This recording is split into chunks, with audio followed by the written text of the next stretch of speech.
آداب. کل میں نے آپ سے کہا تھا ایک لفظ بتاؤں گا. جی ہاں، وہ لفظ ہے معانک. میم پہ زبر، عین پہ زبر، نون پہ تجدید اور زیر اور کاف. معانک. عربی بولنے والے معانک بولیں گے. آپ اردو بولتے ہیں، آپ مانک بولتے ہیں، مانک نہیں، معانک.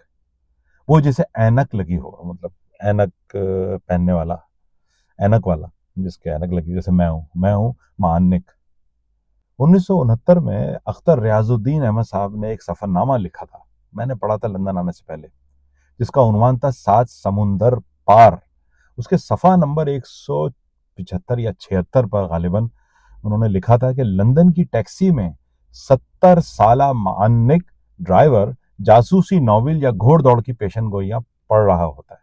اسی طرح شفیق الرحمان صاحب نے بھی اپنے سفر نامے، جس کا عنوان تھا دجلہ، اس میں لکھا ہے کہ نیچے ابو الہول اتنا ذرا سا دکھائی دیتا ہے کہ دفتروں میں کام کرنے والے معانک حضرات کو شاید ہی نظر آئے.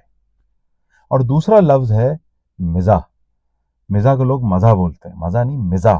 جیسے مزاح نگار، حص مزاح یا مزاحیہ. اس کا مطلب ہوتا ہے ہنسانے والا، خوش کرنے والا، یا آپ کہہ سکتے ہیں انگلش میں ہیومر، مذاق جسے کہتے ہیں. تو مزاح ہے، مزہ نہیں ہے. اور معانک ہے تو معانک کہنا شروع کر دیجیے.